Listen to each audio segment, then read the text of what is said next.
जय महाकाली धाम, जय जय श्री राधे श्याम। भक्तों, आज हम बात करेंगे भगवान श्री कृष्ण के परम अवतार उद्धव प्रसंग जी के बारे में, जिसमें गोपी विरह, राधा विरह, इन सब के बारे में बताया गया है। एक दिन की बात है, भगवान श्री कृष्ण बहुत ही खिन्न मन के साथ बैठे हुए थे। वहां पर उद्धव जी आते हैं और वे पूछते हैं, भगवान आप निराश क्यों बैठे हुए हैं? भगवान श्री कृष्ण कहते हैं कि आज अचानक से ब्रजवासियों की याद आ गई। भगवान श्री कृष्ण की यह बात सुनकर उद्धव जी बोलते हैं, भगवान आप तो जगत गुरु हैं, जगत नियंता हैं, इन चराचर ब्रह्मांड के रचयिता हैं। आपको प्रेम कैसे हो सकता है?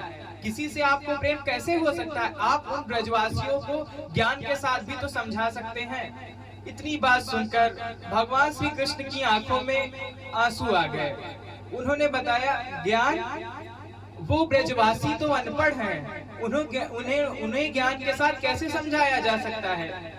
उद्धव जी बोले, ज्ञान एक ऐसी चीज है जिससे सभी को समझाया जा सकता है। भगवान श्री कृष्ण बोले, ठीक है, एक बार तुम जाके देखो। उद्धव जी इस बात से राजी हो जाते हैं। अब उद्धव जी जाने ही वाले होते हैं कि भगवान श्री कृष्ण उन्हें रोकते हैं और बोलते हैं कि इस वेशभूषा में अगर तुम जाओगे तो तुम्हें ब्रज में कोई देखेगा भी नहीं, देखना तो दूर, तुम्हें कोई सुनेगा तक नहीं। तो उद्धव जी बोलते हैं, इसके लिए मुझे क्या करना होगा? भगवान खिन्न मन के साथ अपनी काली कमली की माला उतार कर उनके गले में डाल देते हैं और मोर पिछ लगा देते हैं और एक जकड़ कर उनको आलिंगन करते हैं। उद्धव जी बोलते हैं, भगवान यह क्या है? तो बोले, यह मेरे स्पर्श है, जिसकी सुगंध से सब ब्रजवासी तुम्हारी ओर लिप्त होंगे। अब उद्धव जी यहाँ से निकलते हैं, रथ ब्रज में पहुँचता है, वृंदावन धाम पहुँचता है। स्वर्ण रथ था, सब देखकर लालायित हो गए कि हमारा कान्हा आ गया, हमारा लाला आ गया। सभी गोपियां, जल्दी जल्दी राधा जी की सखियां, सब भीड़ लगाकर इकट्ठा हो गए। भगवान श्री कृष्ण के दोस्त मन सुखा, तन सुखा, धन सुखा, ये सब इत्यादि आकर इकट्ठा हो गए। बड़ी ही गंभीर नजरों के साथ, सब दुख भरी नजरों के साथ सब रथ की ओर देख रहे हैं कि लाला आया होगा, हमारा कान्हा आया होगा। लेकिन रथ से जब उतरता है तो कोई और होता है। हालांकि भगवान श्री कृष्ण में और उद्धव जी में शारीरिक कोई अंतर नहीं है, लेकिन जो प्रेम होता है वह अपने प्रेमी को पहचान लेता है। सब उदास हो गए, पूछते हैं, तुम यहाँ क्यों आए हो? उद्धव जी बोलते हैं, मैं कृष्ण का संदेशा लेकर आया हूँ। सब बोलते हैं, जो कुछ बताना हो यही बता दो, आगे ना जाना। उद्धव जी बोलते हैं, नहीं, भगवान श्री कृष्ण का आदेश है कि माता यशोदा और बाबा नंद के पास भी जाना है। सब रोकते हैं, पर उद्धव जी बात नहीं सुनते हैं। बताते हैं कि वो तो चराचर जगत के स्वामी हैं, आप उनके प्रेम में क्यों पागल हैं? उनकी पूजा करो, सब कुछ करो, लेकिन वो कहाँ सबको प्राप्त हो सकते हैं? इतनी बात सुनकर गोपियां बोलते हैं कि हमें तो लग रहा था कि आप बहुत ज्ञानवान हैं, हमने आपके बारे में बहुत चर्चा सुनी है, लेकिन आप तो महा अज्ञानी निकले। उद्धव जी उनकी ओर हंसते हुए बोलते हैं, नहीं, ऐसा नहीं है, आप लोगों को लगता है, लेकिन ऐसा कुछ भी नहीं है। सभी गोपियां बड़े ही उदार भाव से उद्धव जी की ओर देखते हैं और बोलते हैं, कृष्ण ने क्या कहा है? कृष्ण को हमारी याद नहीं आती? अब तो वो देवकी नंदन हो गए हैं, द्वारिकाधीश हो गए हैं, अब उन्हें कहाँ हमारी याद आएगी? लेकिन उद्धव जी बोलते हैं, आप चाहें तो उनके दर्शन के लिए मथुरा जा सकते हैं, द्वारिका जा सकते हैं, आपको वो दर्शन देंगे। सभी गोपियां निराश मन के साथ बोलते हैं कि अगर हमारा लाला वहां किसी भी परिस्थिति में सुखी है तो हम लोग उसके पास नहीं जा सकते, उसे निराशा होगी, उसे कष्ट होगा।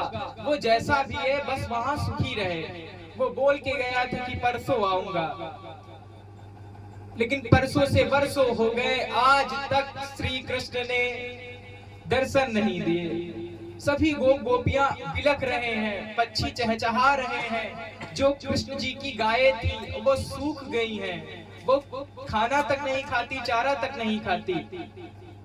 अब उद्धव जी ने नंद धाम का पता पूछा कि नंद जी का घर कहाँ पे है।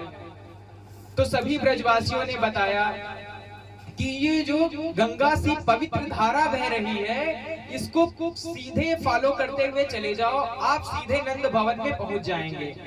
तो उद्धव जी ने पूछा, ये क्या है, ऐसा कैसे, ये नदी किसी की घर का रास्ता कैसे बता सकती है? तो बोले, ये नदी नहीं है, ये माँ यशोदा और सभी ब्रजवासियों के अश्रु हैं, जो वर्षों से कृष्ण विरह में ये निरंतर बहते रहते हैं। ना कोई खाता है, ना कोई सोता है। राधा जी तो वर्षों से सोई नहीं है। जब से भगवान श्री कृष्ण परसों का बोल के गए हैं, तब से वो सोई नहीं है। सब ब्रजवासी उद्धव जी को नंद धाम लेके जाते हैं, नंद भवन लेके जाते हैं। नंद भवन पहुंचते ही नंद बाबा उन्हें देखते ही पूछते हैं, कृष्ण आ गया तू? तो बोलते हैं, मैं कृष्ण नहीं, मैं उनका परम मित्र उद्धव हूँ। अच्छा, तो कृष्ण आज भी नहीं आया? इतना सुनते ही माँ यशोदा अंदर से दौड़ी दौड़ी आती हैं और बोलती हैं, शांत हो जाओ, धीरे बोलो, लाला अभी खाना खा के सोया है, वो जग जाएगा। माँ यशोदा कृष्ण विरह में पागल हो गई हैं, उन्हें अब कुछ दिखाई भी नहीं देता। माँ यशोदा का ये विरह रूप देखकर उद्धव जी रोने लगे, उनकी आंखों से अश्रुपात होने लगे कि मैं इन पागल ब्रजवासियों को, इन प्रेमी ब्रजवासियों को ज्ञान से शिक्षा देने आया था, लेकिन यहाँ तो ज्ञान नहीं, परम धन प्रेम है, प्रेम से बड़ा कुछ भी नहीं है, और मैं अज्ञानी इन्हें ज्ञान से समझाने आया था। माँ यशोदा कुछ नहीं बोलती, इतना कहकर सीधे अंदर चली जाती है। नंद बाबा बोलते हैं, देखा यशोदा का क्या हाल हो गया है। आज भी नंद बाबा ने वर्षों हो गए पैरों में जूतियां नहीं पहनी। जूतियां इसलिए नहीं पहनी कि कान्हा था, जब कान्हा था तो कान्हा अपने सिर पर जूतियां उनकी लेकर आता था। बाबा आप जा रहे हैं, आपने अभी जूतियां नहीं पहनी। इसी विरह में आज तक नंद बाबा ने जूतियां नहीं पहनी। और बोलते हैं कि जब भोजन करता था तो भगवान श्री कृष्ण, जो कृष्ण है, मेरा लल्ला है, मेरा लाला है, पहले वो खाता था, उसकी जूठन जो बनती थी, उसकी प्रसादी जो बनती थी, वही हम ब्रजवासी और यशोदा और मैं स्वयं वही भोजन करता था। अब फिर एक बार उद्धव जी के मन में ज्ञान का रूप जागृत हुआ, सोचे एक बार समझाकर देख लेता हूँ।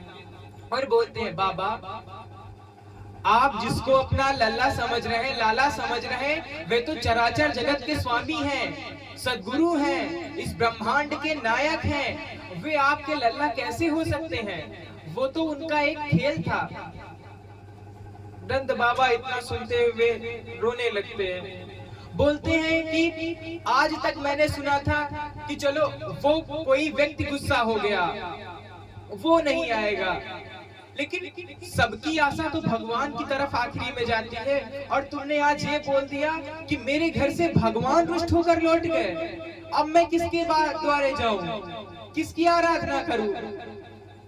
इतना कहकर उद्धव जी की आंखों में पुनः आंसू आ जाते हैं।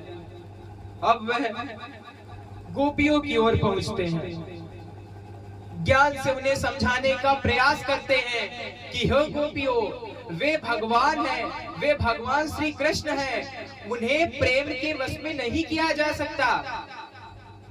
गोपियां बोलती हैं, हे उद्धव, मोहे ब्रज बिसरत नाही।